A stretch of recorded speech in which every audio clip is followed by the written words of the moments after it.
In this episode, we begin our argument for the objective truth of ethics and evil by examining the concept of identity.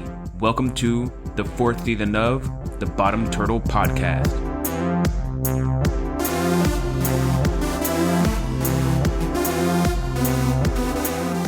Hello, everybody, and welcome back to the Bottom Turtle Podcast. I'm your host, Dr. Shannon Ray, and it's been a long time since the last time I uploaded an episode.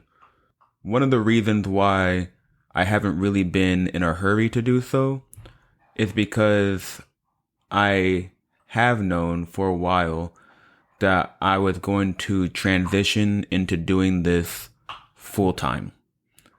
So, yeah, this is interesting because this is kind of hard for me. I know people who listen to the podcast will know that one of my goals is to open up and to just speak more candidly. Part of just sharing where I'm at in my life and why I feel the need to do something like a podcast full time. It's a bit of a vulnerable thing. And it feels really, really hard to share that. But ultimately, I know where my passion lies. I know what I want to be doing with my time and with my life. And what I want to be doing is communicating the ideas in the podcast to people. I know that this is my deepest passion and this is what I want to do. And I also want to continue working on my theories, to extend my theory on the surfaces of ignorance and where that leads. Because I really do think that idea is one of the greatest ideas I've ever developed. And it is the linchpin of my entire belief system. And that linchpin is the idea of emptiness or entropy or symmetry. It's the idea that for beings of mind, beings with perception, there is no such thing as exactness. There is no completeness. There's always uncertainty. There is always the unknown. Fundamentally, it is the focus on emptiness, like the idea of sunyata in Buddhism. Hopefully I'm not butchering the pronunciation of that. But it's this idea of emptiness and how it leads to symmetry. And I just want to spend all of my time working on this and communicating it and developing it. And so, with that being said, we are now entering into the fourth season of the podcast, and this is going to come with another format change. So in this season, I want to focus on a single topic, and that is the topic of evil. But because nothing has meaning independent of itself, focusing on the topic of evil requires us to focus on the topic of ethics. And we can think of evil as that which violates ethics. But to understand ethics, we need to understand the concept of identity. And so the outline for this season is going to be first focusing on language and how that works in articulating one's identity. Then we want to focus on the idea of identity, or a global identity or shared identity, and how these identities need people to behave ethically with each other to continue to exist. So then you can see how that naturally funnels into the concept of ethics and what it means to be ethical and how that leads to life and continued existence. And then we want to go into evil and how that leads to death of this shared global identity. And the idea is that these global identities if you've been listening to the podcast, I call them macro states or macro identities. And these macro identities are states of being that can be placed on many different people. So for example, as a physicist, I program the universe with the spirit of a physicist such that I can develop things like the surfaces of ignorance or the adiabatic isometric mapping algorithm. It's because I spent all that time studying physics and mathematics that I now have the memory stored in my physical system such that I can read in data and process it with the languages of math and physics. And so the reason why I have that capability is because of all the years of study. And anyone can study to obtain this spirit. And so in that sense, these macro identities don't belong to any individual. And this is why you need ethics to maintain their existence over time. You need an ethical relationship with oneself and an ethical relationship with others to maintain the existence of the spirit that came into existence from years and years of human development on these topics. So what I'm saying is that to act unethically is to threaten the existence of these identities, which is the spirit of evil. So in this season, as we tend to do on the Bottom Turtle podcast, we make very bold, broad statements.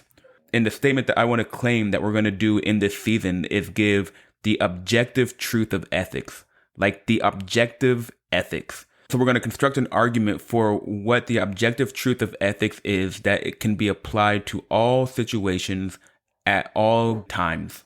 But by giving our objective definition of ethics, we're also going to give an objective, undeniable definition of evil.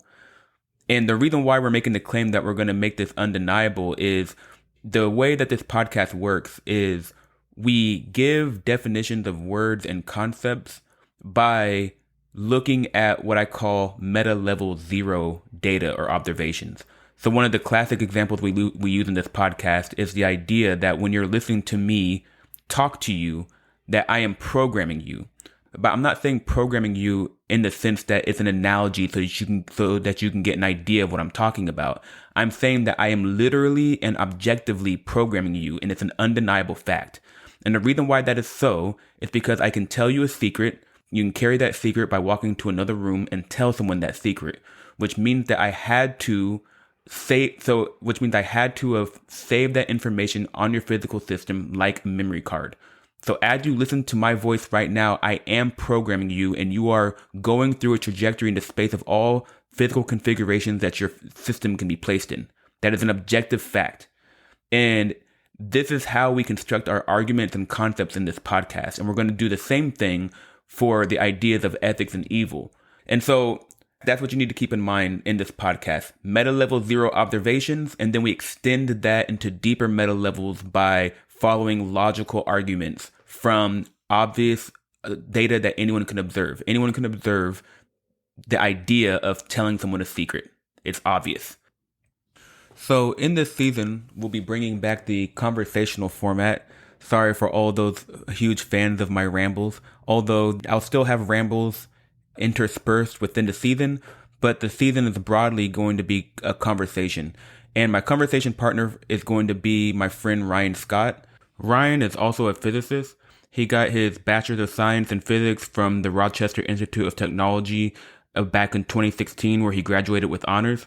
He is currently pursuing a PhD at a prominent R1 university, and his thesis is on theoretical models of quantum architecture, focusing on ultracold polar molecules with the goal of experimentally realizing a specific form of a quantum CPU using graph states and a technique called Fouquet engineering.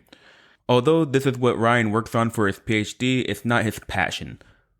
Instead, Ryan's passion is focused on the intersection between psychology, physics, logic, and mathematics. Some of his mathematical interests are mathematical logic, algebras and lattices, Cartesian closed categories or topos, lambda calculus, manifold theory, Lie groups and Lie algebras, and dependent type theory. When I first met Ryan, one of the things that we connected on immediately was our shared desire to build a complete understanding of reality to the extent that it's possible, and the overlap between our mathematical interests. So when I met him, I introduced my research that I was working on, and he immediately recognized the surfaces of ignorance as fibers, and he recognized the fiber bundle structure. So those mathematical structures aren't necessarily known to most physicists. So the fact that he immediately understood what my work was on made a deep connection in our mathematical interests. But he also has interest in psychology. So I know that something that was very deeply important to him was reading the works of Carl Jung and his belief in the Bible and Christianity. So together, these things really motivate Ryan in his own project of developing a theory of the psyche that is analytically based on his mathematical interest that I mentioned earlier.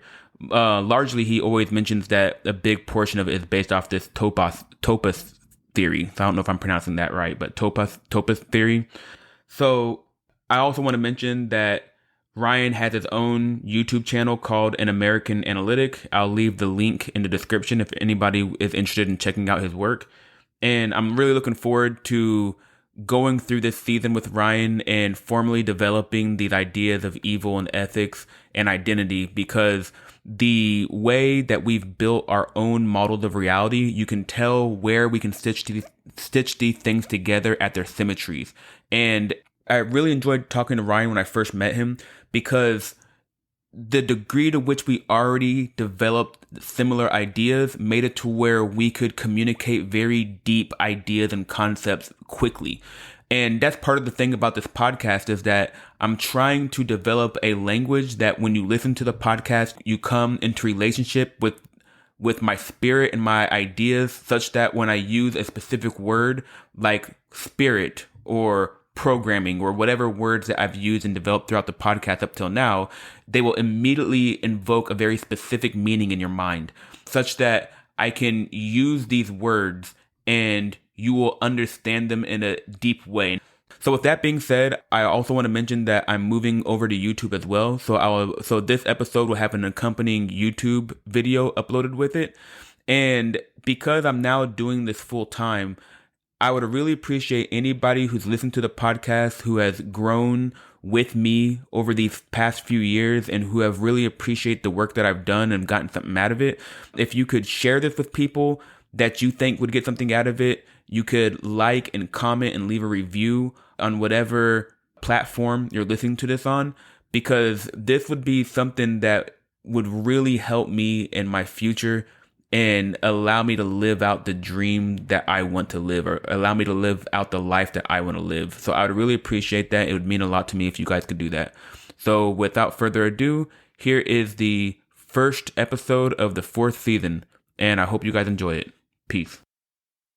Hello, everybody, and welcome to the Bottom Turtle Podcast. I'm Dr. Shannon Ray, and I'm joined by my guest, Ryan Scott. I'm really excited to have Ryan on the show because he's a really good friend of mine. We've only known each other for a few months, but when we first met each other, there was a deep connection in knowing and understanding of each other. And in the intro to this episode, I discussed how we want to talk about the ideas of identity, especially given the current state of culture and the discussion on identity that is going on today. I think it's important to have a more rigorous understanding of the concept. And so as scientists and mathematicians and information theorists and all that, we want to give our perception of this debate on identity. And so I kind of want to start off by just discussing what it was like when Ryan and I first met and why it is we were able to connect so well, so quickly. I remember I met you in the library. I was introduced to you, and I was telling you about my research, and I told you about the paper, the differential geometric approach to quantum ignorance paper. I started telling you about the ideas contained within and how I was defining entropy and all this stuff. And you mentioned like, oh, did you know that that's a fiber bundle structure? I remember you mentioning that. I'm like, yo, yes, it is a fiber bundle structure. And in fact, it's the Hilbert-Schmidt bundle. And so that was kind of like how we first met each other. And the reason why I want to start off with this in terms of identity is because we're both scientists and we're both mathematicians. I can only imagine that when Ryan first met me and we first started talking, he didn't think to himself, "What's this guy doing here? Doing here? He doesn't belong here." He's probably like, "Oh yes, I'm in a place full of scientists," and I start a conversation with a random scientist, and they start babbling stuff about fiber bundles, and that makes perfect sense to me because he has that spirit. And Absolutely. so, I kind of just wanted to start off discussing what did you feel when we first met, and kind of the process of coming to know each other, and kind of the conversations we had. How did you feel about that? Yeah, sure. Well, so first I'd like to say thank you so much for having me here. I mean, it's a great blessing to be able to have this conversation with you. I'm really hopeful that the fruits that this conversation and the following ones that we have, the fruits that those bear, will be useful to each other and whoever else is listening. So I suppose quickly about me, I also have a PhD in physics, or I'm getting one, and I work on something called ultracold molecules, but that's not really the thing that I'm primarily interested in. I'm just doing that to get my PhD, but I'm sure we'll get into that. But yeah, dude, to be honest with you, it was actually very refreshing. I would say that in my personal experience, it seems that the doctoral sphere is highly saturated with individuals who idealize the concept of getting a doctorate, but who don't. Uh, I would say that they have the capacity to do original research in the way that it is currently acceptable, but Yeah, it's not obvious to me that they have the capacity to do the level of research that would involve them constructing a new theory from the ground up. And yeah. um, I mean, this is going to sound arrogant of me, but I don't care. um, Go for it, man. I really think that the academic space and the people who are getting PhDs, like what it ought to be to get a PhD is to genuinely construct the foundations of a system of thought that is uniquely your own.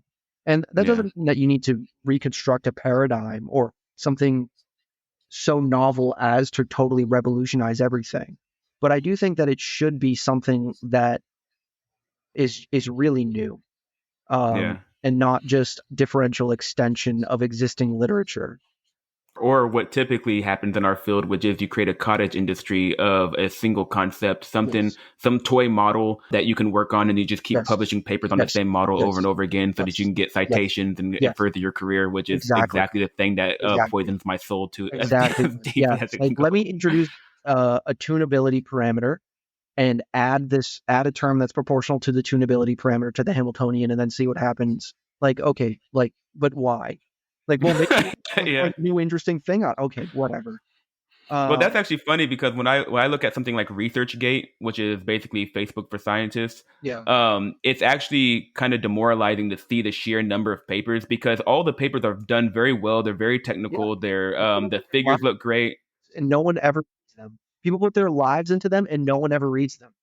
Yeah, or a small group of people read them. And essentially, it feels like everyone's just like they're playing that game of getting citations. But like for me, that's just never been the reason why I did science. It doesn't appeal to me at all. And so I just can't play that game. Yeah, I totally. I have to be creating based off of what my muse or Yes. what is interesting to me or what captivates Yes. me. That's the only thing that can.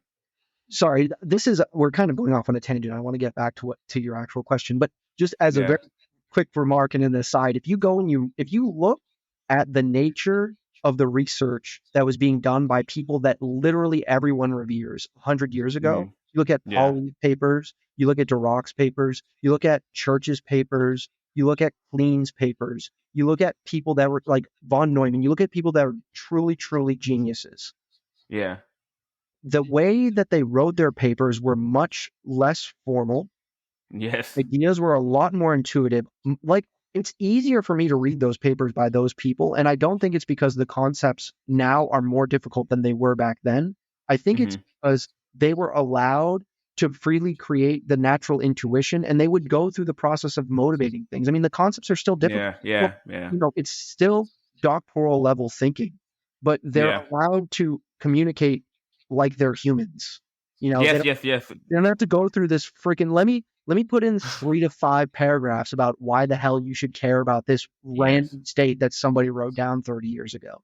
Well, Whatever. dude, the funny thing about this is that whenever like this is like my exact complaint, and I perceive this as a matter of the objective dominating the subjective or the masculine dominating the feminine, which is to say that I would prefer if science had more reverence for the feminine in the writing process and the communication process, as Yeah. opposed to making things so dry and Sterile. technical. Yeah. Because in that last paper I published, the differential geometric approach of quantum ignorance, which is, I don't know if anyone knows this, is like my greatest accomplishment as a scientist, as far as I'm concerned. If it was up to me, I would write that paper going, yeah, this paper was motivated because I was in a meeting once and I said to one of my colleagues, I think that gauge is just a consequence of significant figures. And he told me, stop philosophizing and come up with a calculation. And this is the calculation. And it was merely trying to understand the concept of this. Why can't I say that? Like, why why can't I say that in a paper? Yeah. It drives me nuts. Yeah. But yeah, what I'm trying to lead you in with this kind of what it was like meeting me was, we tried to record an episode previously, and one of the things that you started getting into was how you became you, and Sure. what it was that was the impetus for you to kind of construct the identity that you have now, like what pulled you down to be getting a PhD in physics. Sure. And I want to communicate that because the way that you thought is identical to the way that I approached it. Mm. And it's core to the purpose of the podcast. Like, what is the purpose of the podcast? And I think that what you're trying to do is exactly what the podcast is meant to do. And so in that degree, we have something like a shared spirit Oh, yeah, or yeah. shared identity. No, I mean, I totally agree with that. I was like, to answer your question, I would say that I really felt like we were kindred spirits. Like, it felt to me. So, like I said, because I think that the environment is saturated in a particular way, finding people who have this disposition that makes us able to connect, you and I specifically. Yeah. Finding those sorts of people, it's rare, but it happens. And thank God it does, because I would go crazy if it didn't. Yeah. I feel you, man. Yeah. But I do. I mean, I felt very strongly that way. You know, I mean, it's very bizarre how when you meet someone who is sufficiently aligned with his soul, it's like when you come together with that person, you can really feel the space of sacred contents that is shared between the two of you. Yeah. And it's obvious that those things transform you in a way that makes you better. And but yeah, I mean, we don't think about that. It just sort of leaves us with a warm, fuzzy feeling. You know what I mean?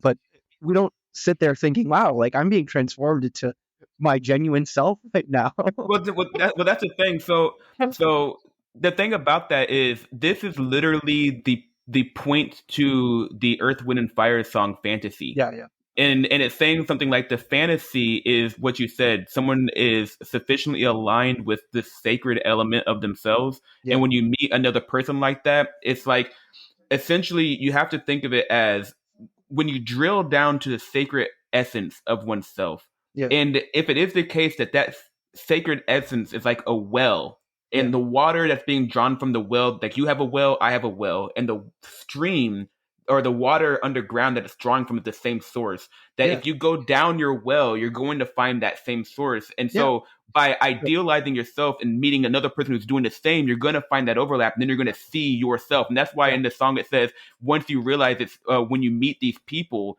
it's your life is in review, because you're meeting yourself when you meet these people. Yeah, exactly. Yeah, I would say that that's exactly how I felt. So, yeah, you know, this isn't to like, I don't want this to be perceived as though I'm like, there are certainly people that I find in this space that I personally find detestable. And like, that's just true. And the reason that that's true is because I can tell that they are going into that space that's sacred without any reverence, because they don't believe that it's possible to revere that thing. And they're just using that thing as a tool. Or they can't even access it, and they're pretending like they can. Like, if there's anything that drives me absolutely insane, it's when people who think or act as though they're intelligent feign intelligence, and they're good enough at convincing the people around them that they're sufficiently intelligent. But the problem is that they sit down with somebody who's genuinely real, who spends every waking moment obsessing over his theory. Mm. You sit down with these people and you find out that they're paper thin. Yeah, yeah. Well, And sorry. Wait, did you want to finish? I'll let you no, finish. Sorry all I about was that. going to say is that thing drives me crazy. Yeah, I think the way I understand it, like living as being a scientist and living in the world of physicists, is that there are people who are very mechanical thinking. Like again, they're very Which is objective okay. oriented, That's and okay. yeah, which is fine. And they can break down mathematical structures really well, Yeah. break them down and rebuild them and do calculations and Yeah. analysis. Yeah. And But yeah, that's okay. they, And those but are the people, those are not the people I'm referring to, right? In this oh, situation, okay, okay, right. So the people that are just, Thomas Kuhn, who was a famous philosopher, wrote something called the scientific, structure of scientific revolutions. And he refers to those individuals as normal scientists. I don't have any problem with. normal scientist Yeah, yeah. for sure, Because, for sure. look, because what happens is some genius comes along and establishes something, and then these people aggregate around that thing, and then they Yeah, yeah, retool it. That's totally fine. That yeah, I'm okay with that. What I'm yeah. not okay with is people who, those people in their own way revere what's going on. They Yes, just, they do. They you do. know what I mean? Absolutely. Because Yes, yes, absolutely. I mean, maybe they have some resentment in themselves that they want to acknowledge or they can't acknowledge or something. Like they could have a germ of resentment about like, well, why couldn't I have been that? But like, I don't know. Honestly, well, the only thing that I see the difference is I think that for me, again, because I think more with my feelings and emotions when I'm doing science, like I have the ability to reason in a certain way, but I don't see science and math and these things as objects. I see them as things I'm in a relationship with.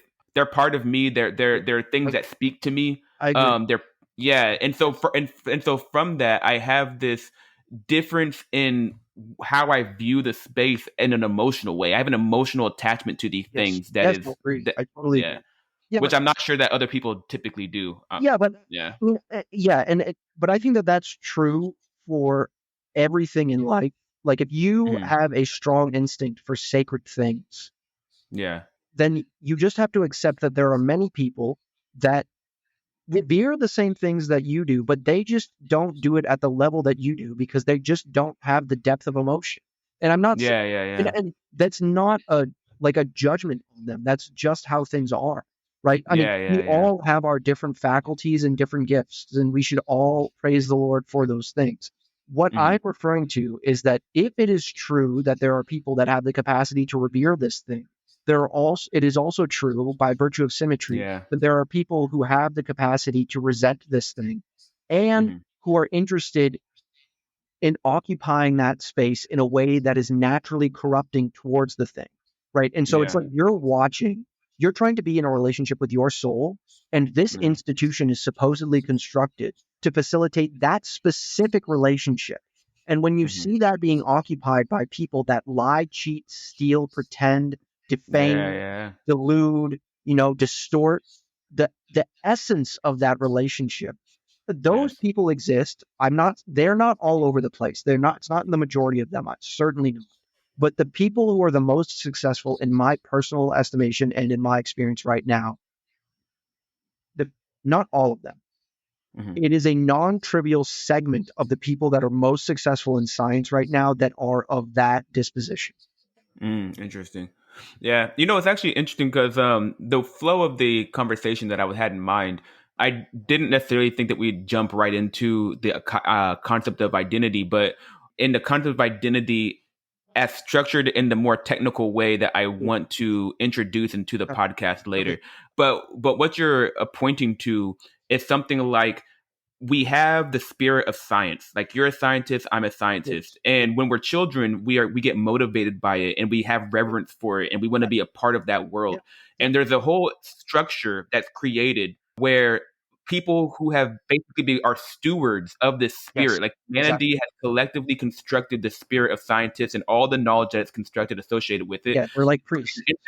Yes, yes, exactly. And they've created institutions and systems which are designed to take in new people who want to Yes. join into the fray and cultivate that spirit within them. Yes. And then it's like all the scientists are coming together and rallying around this one identity. Yes. And the degree to which we are ethical in our treatment and sincere and our interaction with that spirit is Yes. the degree to which that thing remains purified Yes.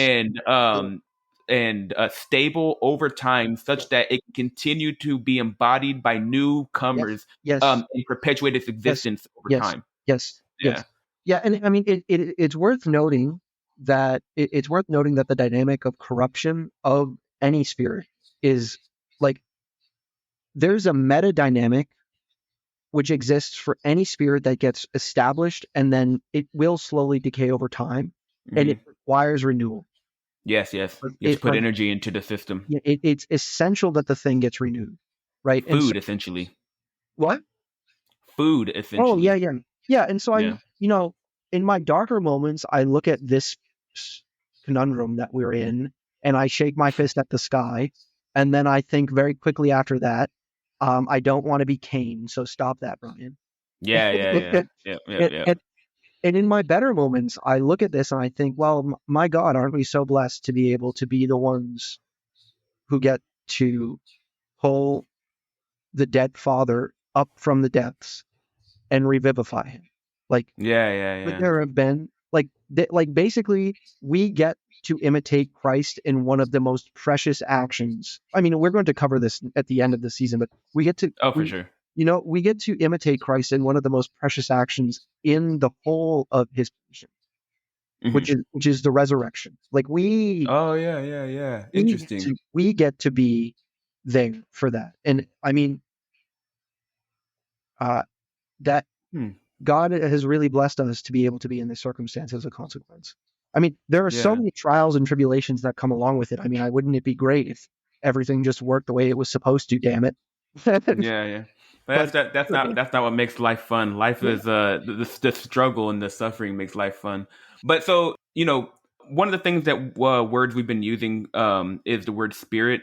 Mhm. And for those who listen to the podcast regularly and have been keeping up with it for all these years, they know that when I use the word spirit, I refer to the idea of how something programs the universe and how something is programmed by the universe, which is to say, it's something like how does the universe evolve during an interaction with that spirit? If you walk into a room, what's the spirit of your mother? Does she make you feel sad? Does she make you feel guilty? Or does she uplift you and make you feel happy? Yes. And so one of the points of this podcast is we want to construct a language so that we can conceptualize all of reality using nothing but the concept of information. Like if you listen to the podcast, it's something that I mention all the time. And the way that we go about doing it is we introduce concepts or ideas that can be verified by anybody. And I call these concepts meta level zero concepts. And when I say meta level zero, I mean something like if you jump off a 20-story building and fall on your head on the concrete, then you're going to die.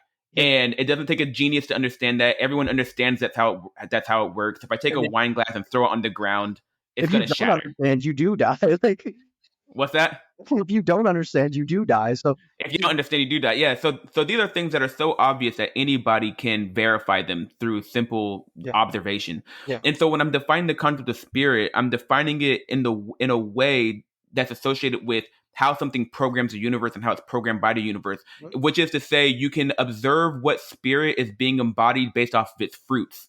Going back to a yeah, biblical yeah, perspective, for you can sure. look at its fruits and you can look at how it programs the universe. And so in this conversation about identity, I identify as a physicist. Ryan identified as a physicist. And you can look at our works. You can look at our published papers. You can look at our codes that we've written. You can look at it. And if you don't have the spirit of physicists, then you're going to see it and it's going to look like gobbledygook. It's going to look like nothing to you. And you couldn't reproduce them and you can't even read them. Yeah, And that's because you simply don't have the spirit. So you can't program the universe that way. yeah, that's And right. so, and so this is something that can be verified by anybody. Yes. Like I said, when Ryan and I first met, he wasn't shocked or surprised or confused when I started bringing up fiber bundles because he knows what they are. And then he knows, oh, this guy clearly knows what they are. He's a scientist. Yes. Um, and so this is the meta level zero observation, which is who are you? What's your identity? And we can verify that based off of how you program the universe. What type of art do you create? Sure. Um, and yeah, and so one thing that I want to talk about with identity is so and this is going into some of the critiques that I want to give of this wokeness stuff. Um, So people who listen to the podcast, I've been doing the podcast for 4 years. This is my first time doing it with video, and I never get into political stuff because I don't like. I have had a dislike and distaste for wokeness for the entire 4 years I've created that podcast, and never once have I brought it up. And that's because there are things that I care about far more than that. That it always felt more compelling to me to communicate something that everyone can come in and interact with without creating division. Totally agree. Um, but the problem is that the ideas contained with wokeness are just completely at odds with how reality works. Like it's at odds with meta level zero. Like it's the equivalent of someone saying, if I jump off a building, I will fly. No, you won't. That's not how reality works. And so I'm bringing this up because one of the discussions that always is had when it comes to trans idea, like a trans woman or a trans man, is the idea that if you disagree with their self-identification, that you're wrong. I remember during the pandemic, someone made a post, a friend of mine made a post on Facebook, and I responded with, what I disagree with is the idea that if someone doesn't view a trans woman as a woman or a trans man as a man, they are transphobic. That is, I disagree with the idea that others are not allowed to disagree with someone's identity. And this should be obvious. Like, this should be objectively obvious. And what I've had when I had discussions with other people is that it's typically the idea that if you don't respect someone's pronouns, if you don't respect someone's identity, then you're harming them and you're a bad person. And this isn't just going on the internet and just going to some right-wing website and just consuming ideas of like a false version of these arguments. These are people that I know personally. I've had many conversations with people I know personally who seem to think that you're not allowed to disagree with someone's self-identification. And so one of the points of this episode is and one of the points of this season is I want to demonstrate that it is objectively false. That claim is objectively false because it is at odds with how language works, and it's at odds with how information works. And so before I continue, Ryan, do you have anything you wanna put into this topic before we start making the argument?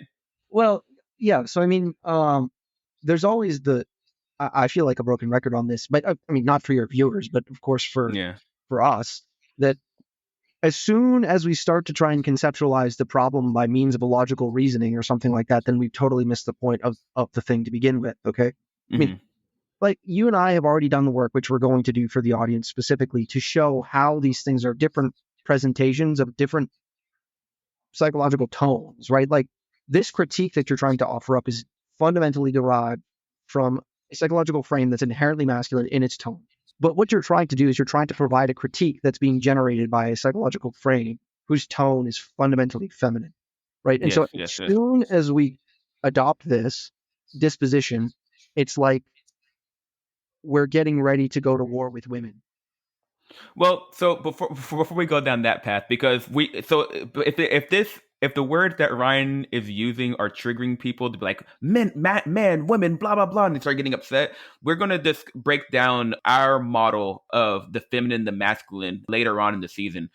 But one thing I want to say is that the argument itself isn't necessarily designed to target people who have this position. It's more to give people who clearly see there's something wrong with it and maybe can't articulate it an Yeah. argument to be used. So if you are confronted with someone who tells you this, you can share this argument or you can use the argument that we're going to present here to like refute them, because it literally is something that is like they're basically saying like the moon is made of cheese. Like you can just dismiss their claims outright.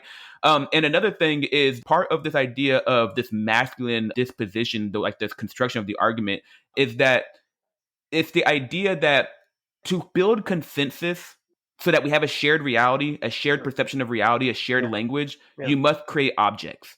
And objects themselves have logical structures. They're embedded within a language, and languages have causal structures associated with them. Yeah. And so the idea is that meta level zero is something like the objective. It's the obvious. It is the space where we gather our axioms to construct a world because everyone can verify the truth of the axioms. If you throw wine glass on the ground as hard as you can, it's going to shatter. Period.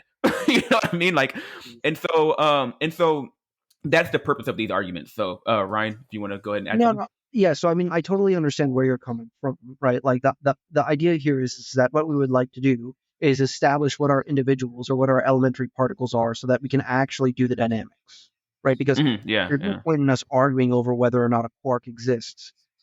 Like, there's no point in us arguing whether or not the scattering amplitude is this or that or the other thing if we can't agree on the fact that quarks are there or something like that, right? yeah. Well, yeah. We can't build a shared model of reality. We can't cooperate if we can't agree Yeah, that if I jump off a 20-story building that you will die. Like, if we can't agree on that, then it's just, we're not ever going to get anywhere. And anyone who is disagreeing with something that obvious is either delusional, dishonest, or corrupted in some way. There's some degree, as you were saying at the beginning of this episode, in which they are disassociating from their soul. Like, you are, there's such just something wrong with you. Period.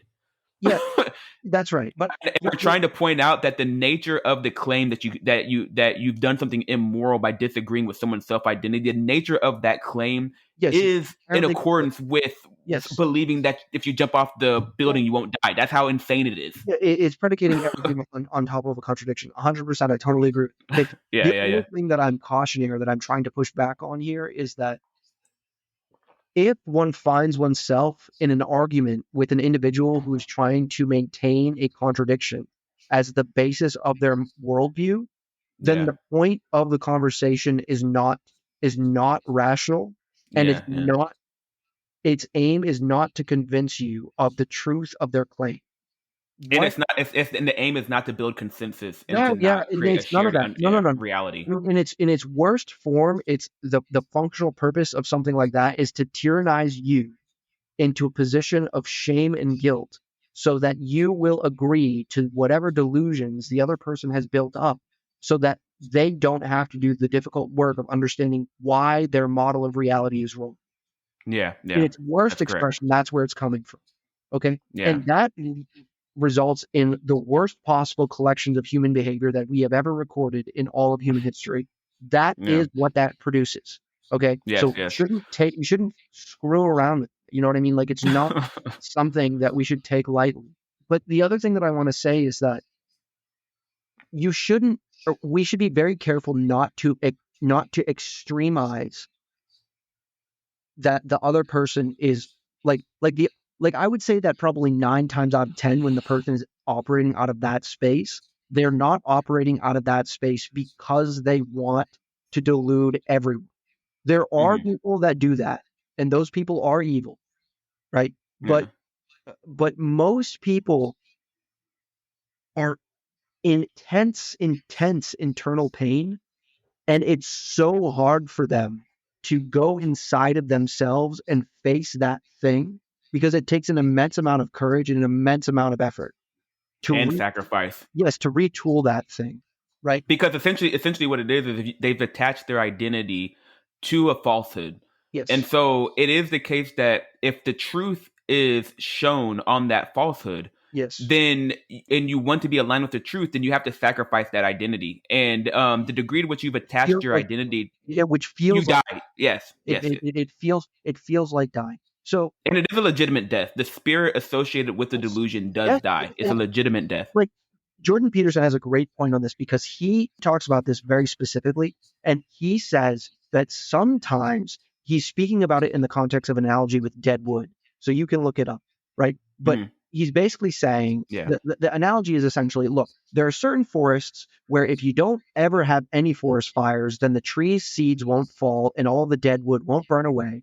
And if that happens for too long, when the fire starts, it gets too hot and everything dies. yeah, yeah, Right. yeah. And so sometimes you've got crap inside of you that you need to get rid of in order to transcend, in order to be reborn. And Yes, if you've got too much of that, it's possible that when you face that thing, it's so bad that you yes. literally die. Yeah, yeah, And yeah. even and the people who are suffering from this, like when they go to face it, they had the sensation that that is the limiting expression of what this thing is that they're going to face, right? And so, of Mhm. course, Yeah. If you stick your head outside of the hole and you think you're skinny weakling and there's a velociraptor out there, you think I'm gonna die, right? Hmm. But so you go back, you stick your head back underground, and then you Yeah. wait. And then when you stick your head back up out of ground, it turns out it's not a velociraptor anymore. It's a freaking The T-Rex. Tyrannosaurus Rex. Exactly. And then you do it again, right? And then after that, it's a Yeah. dragon, and you're like, well, and after that, it's a meteor, and you're like, well, we're dead. Like it's just over. And you haven't been working out the entire time. You're Yes, atrophying exactly. while you're in there. And Exactly. and so there's a couple things I want to say. One is I want to make it clear that I'm not necessarily referring to someone who says they identify as one thing or another. What I'm referring to are people who say something like you're not allowed to disagree with someone's self-identity. Yeah, I know. Because that is absurd. And one of the examples that I use is imagine you met a man who exclusively had sexual relationships with men. You know, that's exclusively what they've done, that's exclusively what they do, and they came to you and they said that they were straight. If that word has any meaning at all, then you can say no, you're not. And you know, and someone can start coming up with some sort of explanation like, well, maybe in his head he's actually attracted to women, but for some sort of reason in the past or whatever, somebody could construct an argument to say that no, he's technically straight somehow. But my only point is that if you meet a person like that and you're like, dude, I don't believe that you're straight, you've done nothing wrong. That is a very reasonable thing to say, and that's because you have to understand how words work and how language works. And I want to explain that using information theory. Just so people know, information theory is the conceptual foundation of why we're even able to upload this podcast. It's the reason why computers work. That like the foundation of all of our communication technology. And you can correct me on it to that I mean, if you want. I think that like your claim isn't a priority. I mean, I Mhm. will just personally disagree due to my own disposition. I would say that mathematical logic is the reason why computers work. But Okay, yeah, yeah. these are trivialities that we don't really need to. Yes, yes. So, But the point is that I want to use information theory to explain this. And so the second point I had was this idea of burning wood. You know, in the last few years, as people listen to this podcast, they'll notice that this whole point of this podcast is something like me expressing my soul and my spirit to the world. Like literally, this listening to this podcast is just being in my head. It is how I process data. It is my spirit. And so in this, I've been developing, and then I've actually started going to church again recently, and started identifying far more as a Christian. And so I've been reading the Bible, and this idea of a judgment at the time when the truth is revealed, there's going to be a judgment.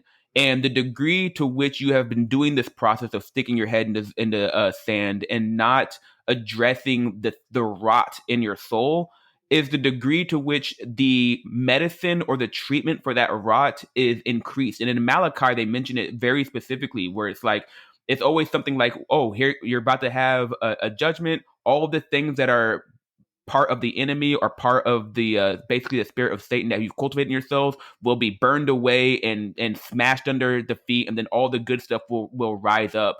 And so this idea of avoiding the parts of yourself that are constructed through sin, where the spirit of sin is associated with the spirit of delusion and lies, that the degree to which your spirit and identity is constructed with those things is the degree to which you avoid the truth, and that you don't have to feel the suffering of the cleansing. And that is just right. and it's very clear that within wokeness, the entire system of thought seems to be constructed based off of obvious naked falsehoods, like the idea that you're immoral if you disagree with someone's self-identity, naked falsehoods, coercion. If you don't agree with this, then you're responsible for harming someone. I'm going to accuse you of being immoral. It's like the entire structure of how this thing has gained power is through very deceptive, evil processes. And so if you listen to my podcast, you would understand why this bothers me so much, because it's so clearly evil and Yeah, wrong. yeah. Um, The one thing that I yeah. would add to that very quickly is there are people, like I said, most of these people I would guess are actually suffering intensely inside of themselves, and Hmm. that generates the behavior. When you say these people, who are you referring to? Are you And referring to to identify with this mode of thought. the mode of thought of like, because like if so, yeah, because I still want to distinguish between someone Any who. Any individual who derives emotional satisfaction from predicating their perception of reality on the basis of a contradiction. Okay, okay, okay. Most of these people derive that emotional satisfaction from the fact that it generates a screen that enables them to hold all of their pain and suffering away from themselves Yeah, so that they can live in a reality where that doesn't exist. yeah, yeah. Right. So that's most of them. Right. And they usually lash out when someone challenges it. Yeah, Yeah, but that because whenever a core part of who you are is attacked, it feels like the totality of your being is under threat. Right. yeah, yeah, And these people are constantly primed in that way. I mean, this is just a natural way of being human. So it's like if there's something that you really care about, like your father or your family or science, whatever, and that gets under threat. That is so Jung calls this the theory of complexes. Everybody hmm has there are core elements to your identity that if we started to probe those things in an unnatural way, you would become primed as though you're under attack as well. Everyone has these things. Probe them in an unnatural way. What do you mean by that? Let's say that an individual has a strong reverence for dogs. Okay. hmm Yeah, If I start going around and saying dogs are the worst possible thing that's ever existed, and I yeah, against this person, they're going to be like, all right, we're going to war. You know what I mean? yeah, yeah. So that's the mechanism, right? That's the psychological mechanism that all of this is based on. The reason why I'm trying to emphasize this is because I want to say two things. Again, I really, really want to stress this is that even if the people that are listening to this are receptive to the arguments we are making, one should be very careful in supposing that he can go up to somebody who has identified with a particular collection of delusions, start to probe them, and Yeah. believe that he has any hope whatsoever of changing that individual's. That's not going to happen. You know what's funny? So I came to a conclusion about this. So it's actually trying to correct someone's delusion that way actually reflects your own delusion, Yes, that's right. because you know for a fact that they got there by rejecting the truth in reality. That's And so the idea that you're going to correct their behavior by giving them the truth in reality is to neglect the reason why they're there in the first place. And so you are deluding yourself in thinking that that is going to work. And I think that that's the degree to which you can identify your own motivation for bringing this up. What truly is your motivation? Is it to help them? Is it to make them see clearly? Because if that's the case, you wouldn't go in and just start poking at their complex, that's right. because you know that's just going to make you're creating conflict. It's almost like you want to go to war. And That's right. this is actually one of my criticisms whenever so I used to listen to Ben Shapiro years ago, and I like Ben, and I like the people at the Wire for the most part, but I can't really engage with their content because their content is designed to make people go to war constantly. I think they referred to Ben Shapiro as a rage farmer.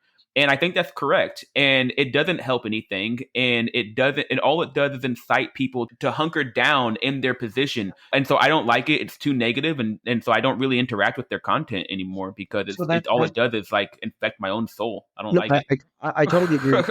Um, Yeah. there's one other comment that I wanted to make that I don't want to forget about, but Okay. just as a quick tangent on that, you know, you can see the truth of your perception about that fact in that viral video. I don't know if you're aware of it, where I think he was on Pierce Morgan's show, and Pierce Morgan started to probe something like that for him, and he just got up and left the interview. Oh, really? Yes, he just Yeah, totally. I remember that was a few years ago. Yeah, Yeah, I think I remember it that. went completely viral, and it was just and it's because when you operate out of that space, if someone treads on the space that you have that's like that, you are not going to be able to act with love and compassion because you're already primed for war. Yeah, yeah, yeah, So, yeah, yeah. You already don't act in love and compassion for those who are going through this, because to me a lot of this is someone's going through something, yeah, and right, part of to be a good person, a loving person, is to allow them to process whatever they're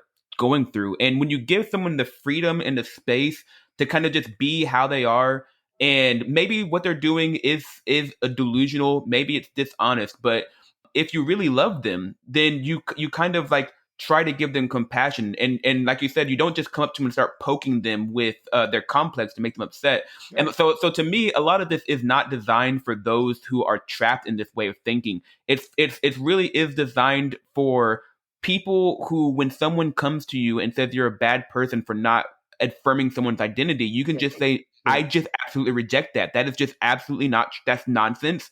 It's not true. And another thing that really concerns me about this, a lot of these ideas, is that to me, these things are nakedly false, nakedly, obviously. And the problem is that they have a lot of power. And so when something that is this obviously not true and has this much power, it's telling you something about the health of our society and our Yes. ability to see Yes. reality. It's Yes. really, really Yes. concerning. Yes. And yeah, And yeah, yeah. that's exactly tied to the second point that I didn't want to lose, which is when people who are suffering in this way, um, when there are people who make it their mission to help facilitate and perpetuate the delusions of people who are immersed in a miasma of contradictions. Immersed in me. I like that phrase. Okay. When there are people who make it their mission to do that, Hmm. like those people are the people that have identified themselves consciously with the spirit of evil. Okay. Hmm. And the big problem with this is that this is the perfect place for the archetype of evil to live Hmm. Yeah. because it needs to hide itself in the dark, in the pathetic, in the weak, in the contradictory, in the false, because it cannot contend with order, justice, strength, and Hmm. it's antithetical to those things. And I Yeah. don't look, we need to stress very, very carefully. Yeah. Like, so what is happening right now is we're generating a tension between good and evil in this way. Now, the Hmm. fact of the matter is that human beings are a confluence of both of these things. You can't just there's no such thing as you removing your evil. This is why Yeah. Christians say we need Christ, is because we are sinners. Hmm. Okay. Yeah. Yeah. But it doesn't mean that we can't conceptualize and identify that thing. And it doesn't mean that we can't conceptualize, identify, and point to the ways in which it is generating social and cultural life for us. Because And it's, death. yeah, well, And you're right. death of the identity through the Yeah, distortion, yes. like you were talking about earlier. Yeah. It, it certainly is, right? And I mean, it is the nature of Satan to go to the people who are most downtrodden and tempt them. It's like, all you need to do is give me your soul and I will take away all your suffering. Hmm. Like, this Yeah. is the significance of Christ being tempted at the end of his 40 days in the desert. Like, Mm. imagine you go into the desert for 40 days and you've got 3 drops of water and no food. What's going to happen at the end? You're not going to be Mm. happy. You're not going to be feeling good. And then the Yeah. devil comes along and is like, yeah, like, I'll just take away all of your suffering. Like, Yeah. normal Yeah. people are like, please, yes, thank you. Just like, Yeah. this is Yeah. all, Yeah. you know? Well, one thing before we get too far is I want to push back on the idea that those who cultivate people, well, I guess it depends. I got to be clear on who you're speaking about specifically, because I do think that there are people who can cultivate other people to live in their delusions who are also suffering in delusion. And Yeah, so that's I don't know if just because you're cultivating that you're necessarily consciously aligned with evil. It is, you could also just be suffering from it as well. um and so I just kind of want to. no. I'm it's very hard for me to admit that. And the reason why is because at that point you have gone far enough. And it's not to say that these people are irredeemable. That is absolutely not true. Hmm. But I do think that when you are in a space where you have gone far enough, where you are facilitating the delusions of other people, that like you have chosen to sell that aspect of your soul that the devil required in order for you to live in that delusion. And Yeah. and like somewhere deep inside, you know that was wrong. And the only way you're satisfied with it is by its perpetuation. It's like a virus, right? Yeah, yeah, yeah. So But I'm how's going that to, any different than the person who puts their head back in the hole when they see the velociraptor? Isn't that pretty much the same thing? It's almost like that's the nature of sin, is to turn away from truth. And well, so it's almost like there's a lack of courage to face their the, demon, and that kind of pushes them into that space. so I think it depends on degrees of how broken the culture and social structure is. Okay. Mm-hmm. Um, like, if you read the Gulag Archipelago, for example, Solzhenitsyn's assertion is essentially that we are all responsible for the fact that our culture fell apart. Yeah. Uh, and so, in some sense, the person who shoves his head back in the hole is just as responsible as the person who's actively telling people to put their heads back in the hole. Mm-hmm. But again, I think it's a matter of degrees. Like, look, I can have more compassion for somebody who lacks the courage to go out and face the velociraptor. And that's because if they're not actively spreading the pestilence, then it's because they know somewhere inside of themselves that they could be strong enough to face it. Mm-hmm. Like, the reason that they run away is because they think. It's not because they think, it's because I think the reason why people run away and don't try to tell other people not to face the thing, they just run away for themselves, is because they know that it's possible to be of a sort that could face the thing. That's why they don't tell other people they can't do it, right? But if you get to the Mm-hmm. point where you start telling other people you can't do it either, then you're angry about the fact that you chose to Mm-hmm. conform to God's will for you. Mm-hmm. Okay, so you're saying there's something like the development of resentment means Yeah, that you've given yeah, up something and you've made an yes, active decision. Yeah, yeah, yes, yeah. yes, that's Uh, exactly. I Yeah, see what you're saying. yeah, Yeah. Okay. So before we end the episode, we do have to present the argument that we've been teasing the entire time, which okay, is why it is the case that someone telling you that you're not allowed to disagree with someone's self identity. And we kind of already touched on it. It's just the idea of that example of the straight guy coming up and saying that he's straight when he only has sex with men. It's like, okay. But the reason why that is because we need to understand how the nature of objectivity facilitates conversation yeah, and where it exists in conversation. And it exists in the mutual information of the meaning of words. And so, to explain this from the perspective of information theory, we want to refer back to Claude Shannon's information entropy. And so, information theory was introduced as the mathematical theory of communication. So, it is a mathematization of communication, mhm, and essentially at the soul of the idea is the ability to predict the future.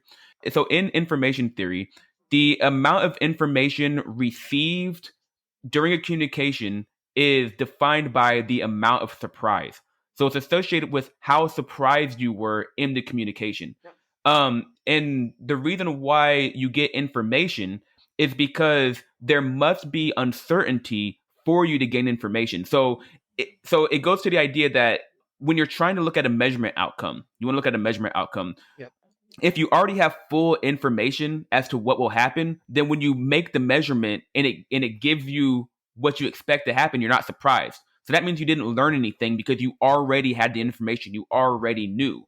And so the amount of information gained during a communication is the amount of surprise. So you're saying something like, "Oh, I didn't know the system could do that."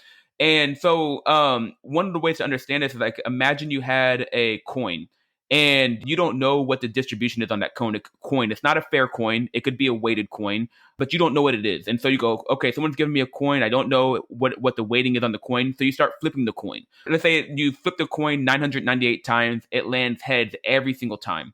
And then on the 999th time it lands heads, you're not surprised because that's what it did every single time before that. But then say on the 1000th time it lands tails. You'd be like, what the your mind would be blown by the fact that it did something different than was expected. And so because that is a very unlikely event, yeah, you've gained a lot of information. yeah, And so essentially what it is that when you're communicating, if I have information, I have to be able to predict how words will program you. And so if you listen to this podcast regularly, you know we have a concept called nomentation without representation. It's the name of the third episode of the first season.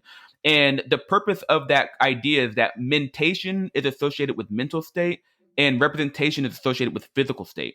Hmm. And when I'm communicating to you, I'm literally programming you because you're going from a state prior to having the information from this conversation to a state of having information from this conversation.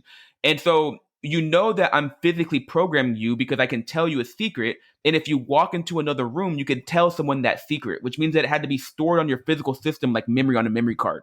Sure. And so when I'm using words, they are concepts and they're mentations, they are concepts that when I hand them to you, I expect them to program you in a specific location in the space of concepts, which is associated with programming you in a specific physical way. So I'm Yep. trying to predict how the universe will evolve, how the physical universe evolves.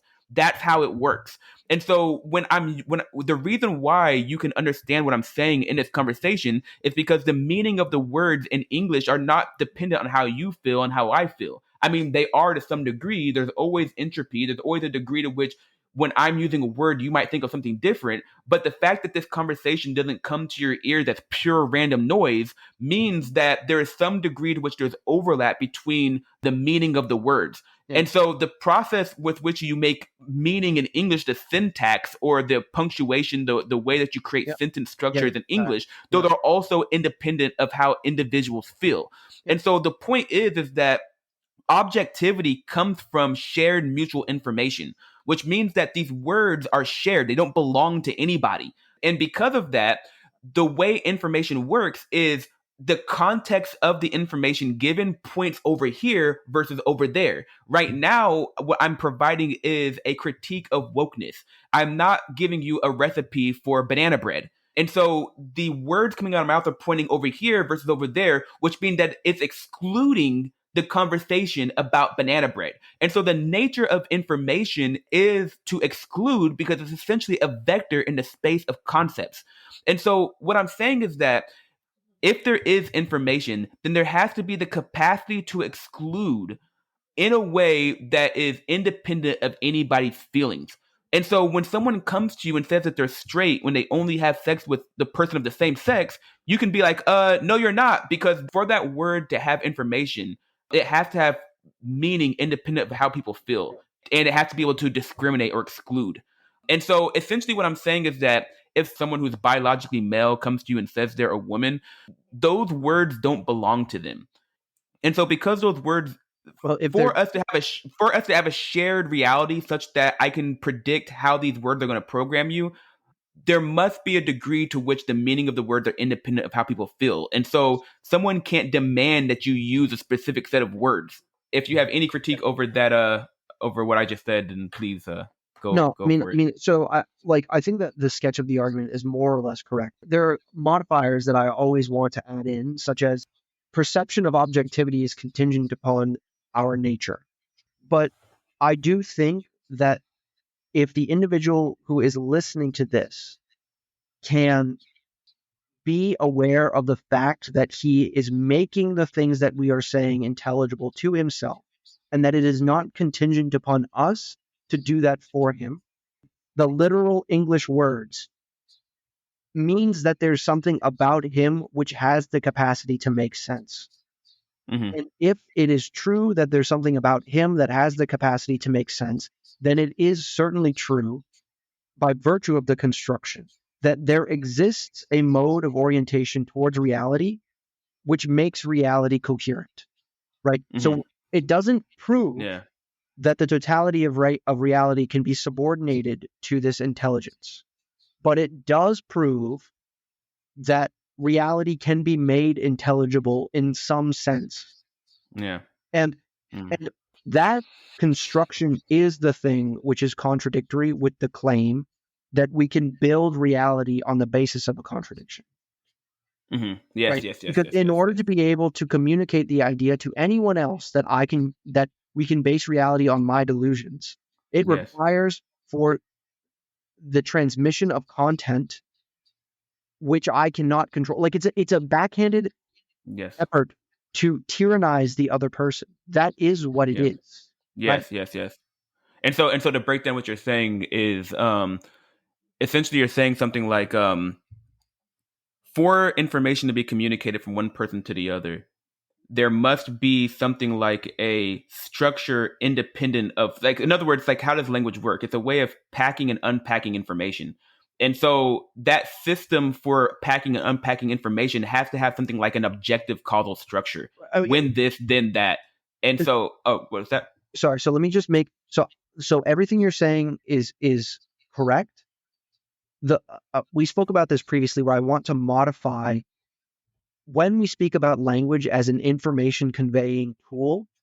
Yeah. I think that it needs to be construed as an affective information conveying tool. So in other words, what it does is it conveys emotion or affect rather than Explain the concept of affect. logic. So affect is a term that is used in psychology and neurology that has to do with a confluence of sensation and emotionality, and it can occur in a continuum. And when you have a very strong affective sensation, we usually call that a feeling, right? Mm-hmm. But affect also expresses itself in the way of a mood. So in some sense, it's the thing that mediates the individual's orientation and interest. So like you can also think about it as like dopamine and things like this. But Mm-hmm. the reduction of this primitive psychological concept to a biological, physiological, chemical, or neurological one, I think isn't exactly correct. Probably what we in psychology would call notion of affect can probably be represented by notion of dopamine. But Okay. it's not obvious to me that it's a one-to-one correspondence. But Okay. the point here is that it's appropriate to regard language as an information conveying thing if you widen the scope of its applicability to affective information. Yeah. Because you can have linguistic interactions which don't appear to be within the vein of merely conveying logical information. And Yeah. it's my understanding that it's particularly the case that among women, language is not used in a way to convey information, but more so to used in a way to uh, couple. Convey mood or tone or No, oh, it's like what's it? couple socially. It's like to Mm, it, it, it's like an effort to synthesize the affective web that's supposed to characterize the social structure, hmm. right? So you can think about as when they get together and talk, what they're doing is they're constructing a local field that's supposed to be homogeneous, and the value of the field everywhere inside of the region is essentially constant and characterizes the mood of everybody inside of the region.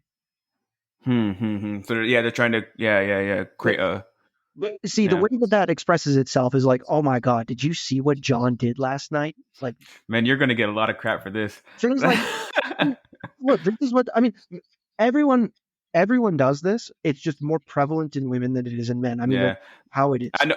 I only say that in the sense that we're gonna later on talk about this in more detail, like dedicate a whole episode to it, because I think that in discussing it just as a one off, as we are, like, as what just happened, it removes all the context from the larger details and structures and nuances from it, and it's definitely one of those things that can incite someone's heart to be frustrated, or it's something that I think definitely needs to be discussed with a lot of I care. totally agree.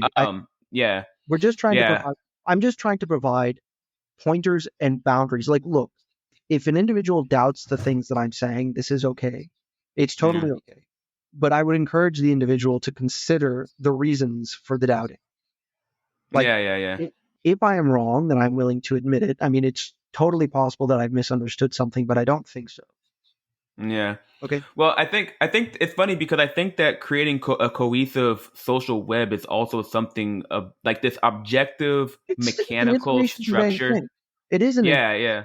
but that's why I said if you widen the scope of what it means to convey information to be affective information, then what's happening there is an equilibration of emotional state Hmm. by virtue of information exchange. But here, what you're Yeah. taking to be information is affect. There's like sensation, Yeah. like mood or something like that. Yeah, I mean, yeah, and I think that this is That's still a definitely, valid claim on your part, by the way. yeah, it's the function of language does have both those purposes. Like I can tell you something, like you can have three people in a room, and depending on their emotional state in the moment, like, for instance, MF Doom, a rapper, died, right? And so you could have one person who's a huge fan of MF Doom, another person who has no idea who he is, and Yeah, another person who is like lukewarm or didn't like him.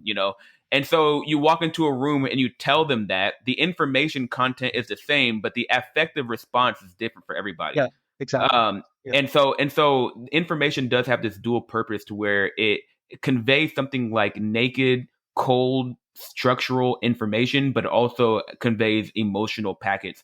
And the point is that in a purely emotional packaged language that has none of the cold structural stuff to it, that is a pure subjective object. I mean, it's a pure subjective communication space. And the problem with that is that you can't know, like, when you come into the room, you don't know how each one of those MF Doom people are going to respond to it. Like it's almost it's impossible without some sort of objective yeah, mediator yeah, to be able to actually understand what the other person's saying. So it's something that you can't remove, but then also you don't want to completely remove all of the emotional affective structure and create these insanely cold technical mathematics science papers that have that that don't motivate what's going on and are very, very difficult to read. yeah. And so there's So, something like yeah. sorry, so hold on. The reason why I need to interrupt is because like we're going in a direction where we are separating notion of affect from notion of logic, which is not, I don't think is legitimate. Okay. Affect, Okay. emotion, the separation between thinking and feeling is appropriate in the way that you're doing it, right? So Hmm. logic and emotion can be separated in this sense that you're doing. But affect Okay. is something that is superordinate to those things, and it's something like a scalar field that mediates the all of these processes, right? Mm. In the absence of in the absence of an affective perception of sense of truth, there is no capacity to construct objective statements at all. Like Mm. you need to be able to perceive the truth in order to make statements which are objective. Perception of truth is mediated again by orientation, which is mediated again by this notion of affect that I'm using. So it, like, you should think about it as like energy, and you can store the energy in different types of potentials, different types of fields, different types of particles. Mm-hmm. And one expression of the energy is emotion, which should be Yeah. separated from thinking. But another expression of the energy is thinking, Yeah. right? Okay. Okay. So like Okay. in the absence of the energy, there is no gradient, and therefore there is no dynamics. Yeah. In the absence of the energy, there's no gradient. There's no dynamics. Hmm. Hmm. But the separation that you're making is exactly correct. The reason why I'm making this distinction is because if we think about affect as this superordinate thing that unifies all of this structure, then every function of language can be construed according to your theory. We just need to be careful about what we mean by conveying information. Yeah, yeah, yeah. That's true. That's true.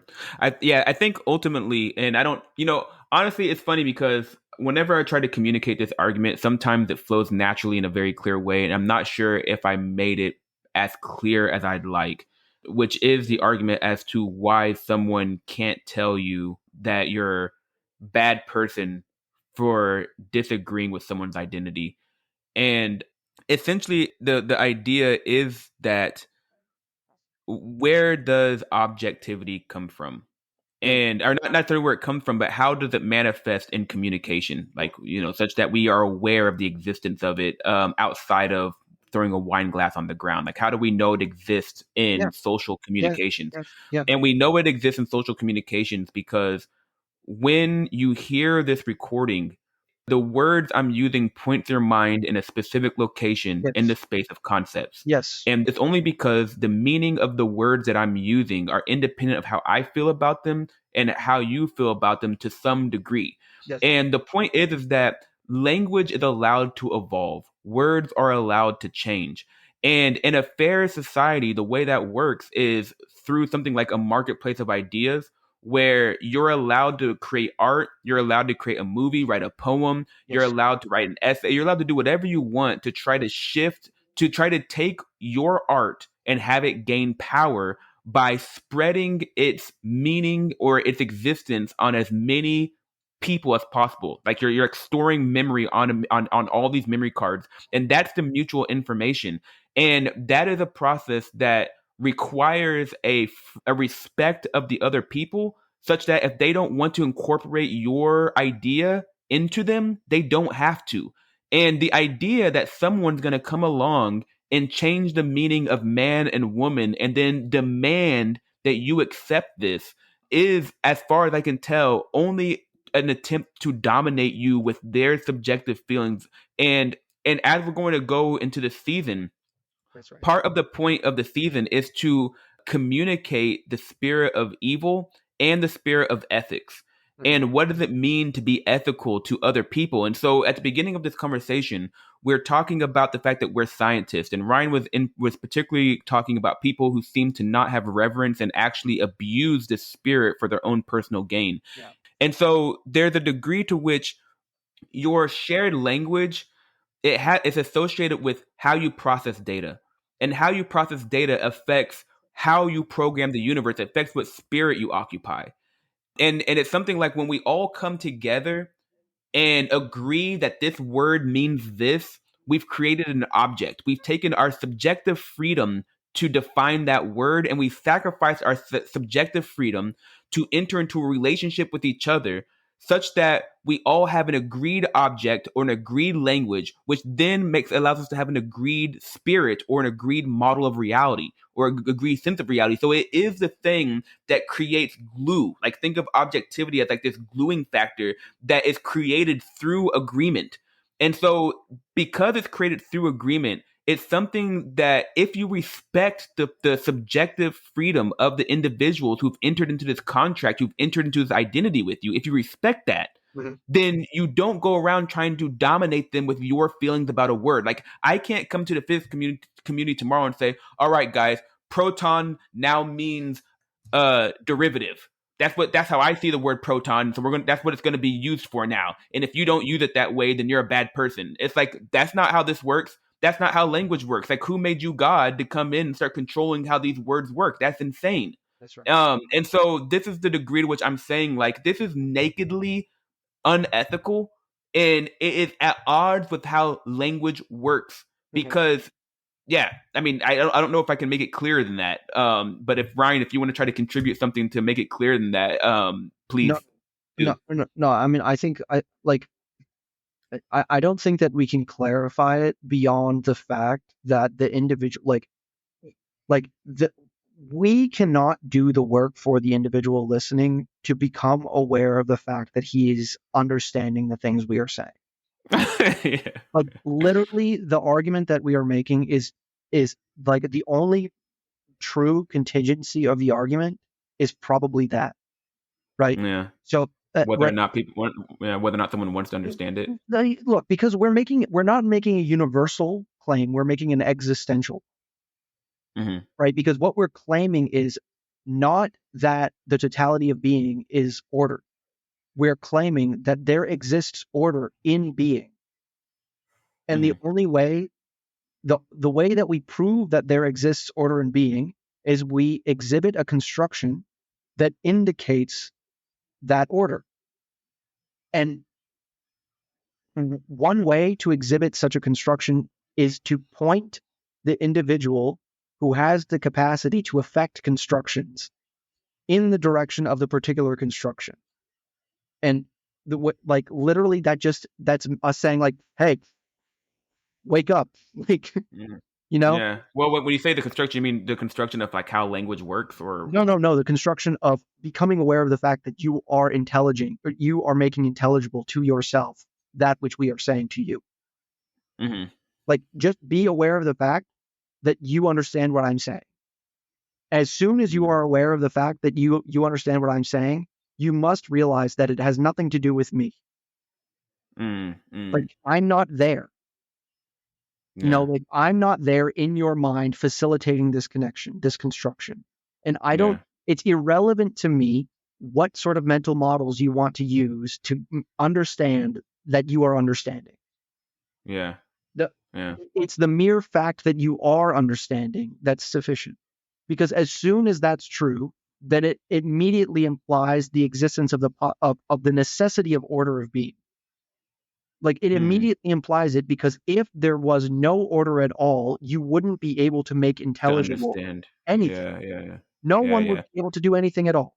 And this goes to the last thing that I wasn't making clear is that if it is the case that words mean something different to every person, so I try to use the word book, and every single person has a different understanding of that word, Then the word has then no. that means that then it has no meaning because I don't know how it's going to program you when I Yeah, use it. right, And exactly. that's essentially the nature of it, is that for me to know how this is going to program you before we use it, we Yep. must have shared meaning of the word.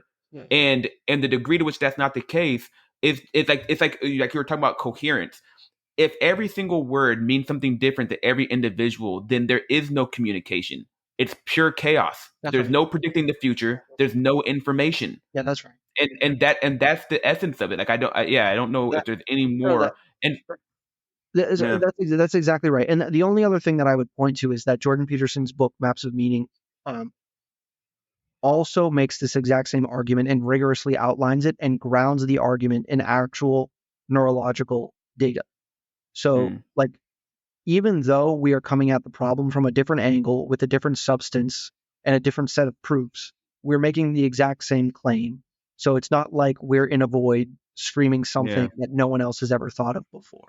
Well, I And mean, yeah, obviously not. This to me, it's like everyone knows at an intuitive level that that yeah, something odd is going on. yeah, Something that's weird that has gained a lot of power that you're not allowed to talk about. yeah, And it's like, what is going on? Like whatever this is, it needs to be marginalized and removed, and any power it has needs to be revoked immediately.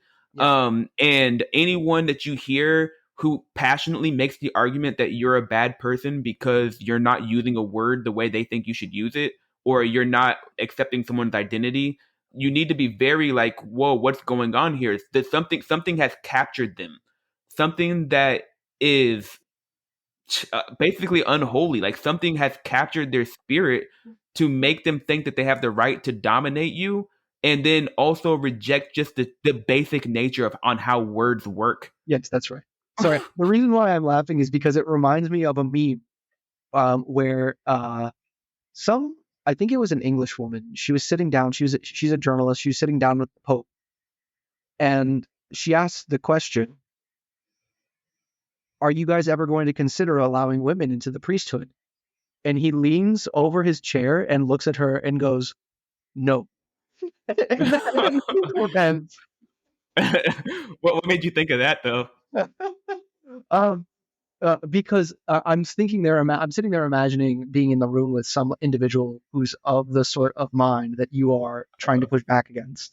Yeah, And they yeah. start making all of these claims, and all you need to do is just you lean over and you go, "Oh, thank you," and No, then no. but just no. Well, it's actually funny. So I think of that in terms of The Simpsons. There's an episode where it's like one of their Halloween episodes, and there's all these monsters who are destroying like I think all of the billboards and large what do you call it, advertising Hmm, figures come to life and start destroying the city. right. And they start singing a song, "Just don't look, just don't look, do Yeah. do do do do do do do do do do do, just don't look." And then when everyone stops looking, they just start dying. It's something like that. It's something just just it's an argument that you've made before is like we can't spend too much time arguing over things that are obviously false. Like we can sit here pulling our hair out looking at it forever, but there's a degree to which it's just like no, the only thing to say is just no. Yeah. No, and just move on because Right. like I said, the meta level zero data here is for there to be information, having information is associated with your ability to predict the future. Because if it is the case that you make a measurement and you're not surprised because you already had full information. So you could predict the future. You didn't learn anything. Yeah. That's the nature of it. And so once you understand that you can only predict the future if I can be certain how words will program other people, Mhm. then you understand that the words exist on a network shared by everybody. Nobody owns them. And the idea that someone can come to you and start demanding that you use words, or just, I'm going to claim that I'm straight even though I do something that is completely antithetical to the concept. You have the right to go, I don't believe you. No, I disagree. You have the right to say that. Don't let anyone ever tell you don't. That is insane. Yeah. It's insane. Yeah. And the fact that people don't just reject that outright, and that there's a large contingent of people who don't understand this, and it has gained as much power in our society, is a problem. Yeah. It's not something to ignore. It's a huge problem. It needs to be. Just don't look. Say no. Just say no. Yeah. Yeah. Exactly. Yeah. Yeah. I mean, the only modifier that I would add to your assertion about the fact that words are owned by everybody. I mean, so I think that in potentiality that's true. In actuality, I would say that actually we're more like a patchwork manifold that's been glued together, where certain Yes. Yes. regions have particular words that are used in particular ways, and then the scope of meaning of words end up taking on larger or broader or narrower significance based upon the community that you're in, for example. But Yes. Yes. but Yes. but see, like the hypothesis, so that is a legitimate observation. But then the hypothesis that you can just naively abstract out of that the scope of meaning of particular words is therefore arbitrary is stupid. Yes. Yes. Yes. Yes. Yes. That's exactly it. No, this is the point. So one thing that I'm sorry. You want to finish your What I point? was going to Sorry. say is like that naive abstraction is the thing that that has happened, that has convinced so many people. So what has Yeah. happened? First, that has happened, and if you are a naive thinker, or if I mean, even people that are naive thinkers, they can be transfixed by that in the same way that physicists get transfixed by the intuition that everything is physics. So like Well, wait.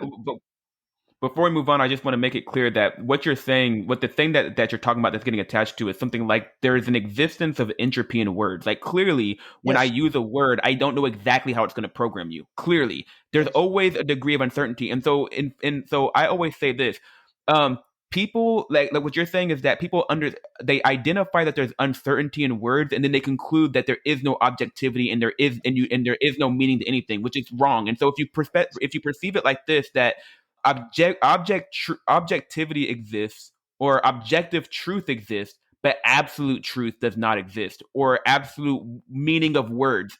So but we don't want to go down the rabbit hole of absolute truth, because that starts getting into religious stuff. But I'm saying that, like, when, right. when you're using words, when in the sense of words and language, there's no absolute precision to any word. There's always a degree of entropy. Remember, my paper that I published, a differential geometric approach to quantum ignorance consistent with entropic properties of statistical mechanics, look it up, is just the entire paper. If the entire purpose of the paper is to convey this: less information, more information, less information, more information, more entropy, less entropy. This word has more ways to interpret it. It has less ways to interpret it. That's Yeah, it.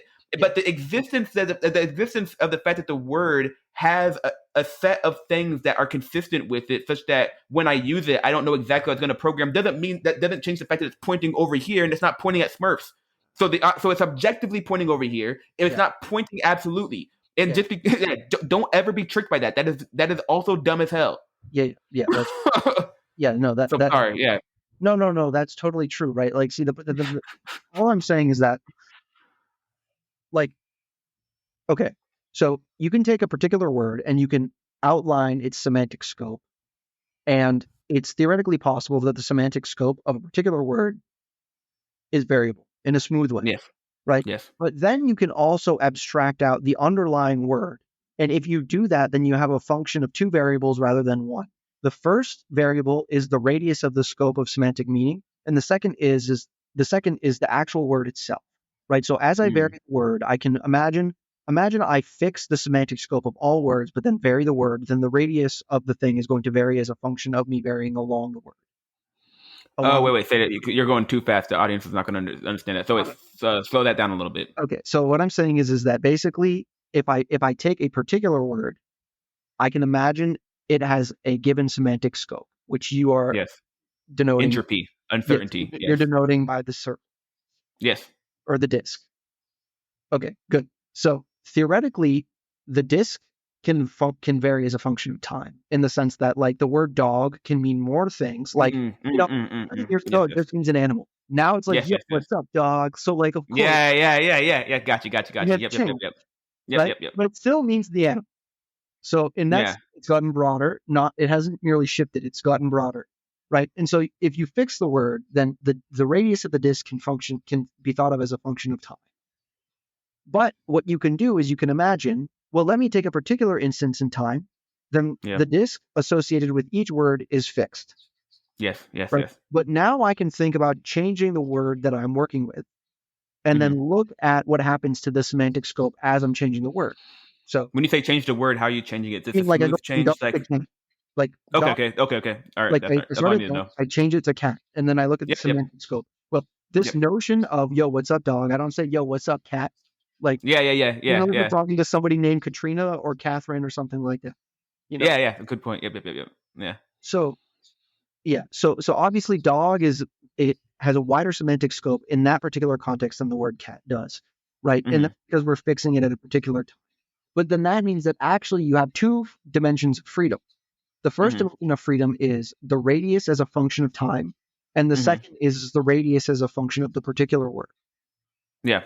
Okay. Yep. Now, if you abstract this naively, then you think that it's just a mere direct product of these two axes, which means that you can get an You arbitrary. might need to explain what a direct product is. So They're this not going to just understand. means that like I have an x-axis and a y-axis, and I can move freely along either, and there's Hmm. no dependency along moving one or the other, right? So then that means, Uh, is this just with like the idea if you have a tuple, like yeah, if you that's have right. like Yeah, that's right. ABC 1 2 3, then you have A1 A2 Yeah, yeah, A3 yep, yep, B1 yep. B2 B3, and so the direct product is to take these two set of coordinates and then Yeah, just like take all of the ways in which you can combine them together, yes, and that yeah, creates that's a new exactly. space that you can move in. Yeah, Yes. that's exactly right. Yeah, exactly right. Yeah. So it's like a maximally mixed state, right? Because basically Hmm. every single element of one of the spaces can be paired with every single element of the other space, right? Yeah. And so that means that I can get an arbitrarily large or arbitrarily small radius and scope of meaning for an arbitrary word at an arbitrary time,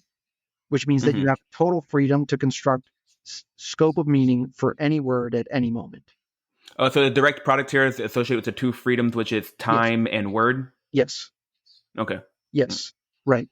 And then I'm thinking about a function from time and words into radius, Radius. Okay, got you. right? Yep. So that is the naive abstraction is then I have this full space that I can move freely in, and then what I can do is I can freely select the time, which is where I am now, because why would I pick any other time? Hmm. And and well, I mean, you can pick other times in the sense that you go back and you read a book from 1776 and you pretend like you're interpreting it or reinterpreting it, whatever. It doesn't fucking matter. Hmm. Excuse Yeah. the language. The point is that you're gonna pick now because you're delusional.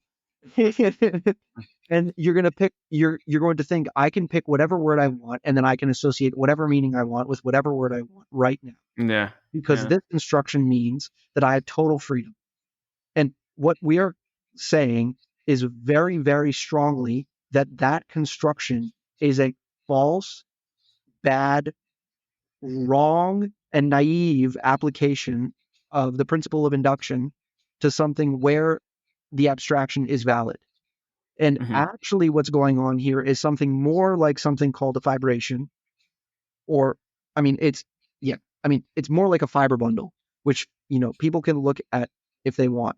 But basically, you should be thinking about it as the set of possible radii that you can have at a given moment of time and for a given word is actually about it, like it is specific to that particular region.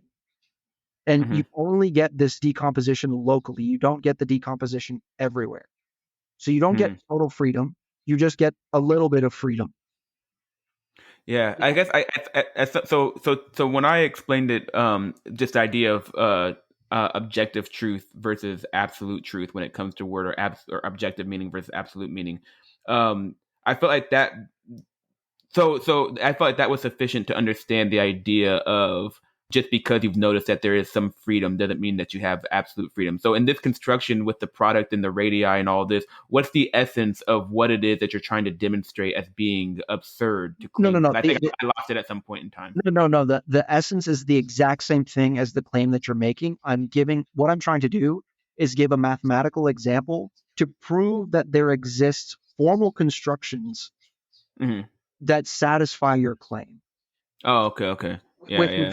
Right. So what it means is that there are okay, so it depends on what you think about math, right? But supposing that you think that math is the pure symbolic unfolding of the logos, which we will get into later, then it is true that if I can furnish a mathematical construction that exhibits the property that I'm trying to indicate, then that means that the property itself has substance, which means that your claim that you are making about particulars that have this property is feasible because the property itself has substance, right? So if you can show that a property itself is absurd for all mathematical constructions, then for any particular thing you want to consider that might have the property, it's necessarily absurd. Okay. So the point, look, maybe I'm making things complicated here. The point here It's all is good, yeah. the point here is that there exists well-defined mathematical objects that satisfy this type of thing that you're talking about. Yeah.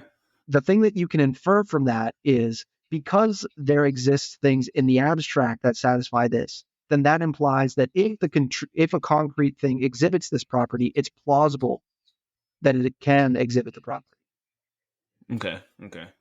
So Right. this is just a very long-winded way to basically say I agree with what you're saying, and it can be made mathematically precise if we needed to. Well, this is the thing that that I kind of lament when I communicate to my audience, and it's a large part of the purpose of my show is that I'm trying to give my audience the spirit of math as best I can, given the years of sacrifice and dedication I've made to come in relationship with that spirit. Sure. And that whenever and if you're listening to this and you kind of are listening to Ryan's construction and it's getting like really like hairy, like this is a Tuesday. This is just how mathematicians and physicists talk. Like if you get a group of us together, this is what we sound like. And so I want people to be able to because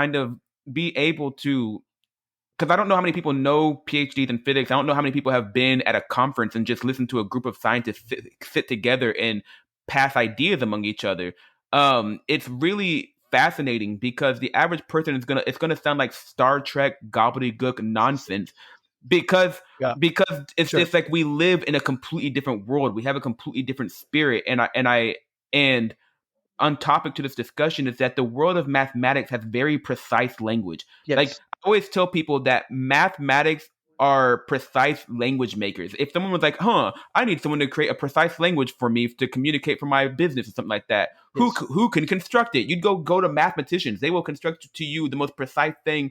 So it'll be so precise that it'll make no sense and you can't use it. So that's just how it is. But the world we live in, like the amount of time it's taken for us such that when we pass these words and these symbols back and forth to each other, they come to you as noise, but they come to us as like these insanely precise objects that point in a very particular direction. And that's the whole point, is that the reason why these things sound like noise to other people is because you don't have the mutual information stored to create meaning. You can't pack and unpack meaning there. You can't read and write in that space. You can't create in that space because you don't have the spirit. Yeah.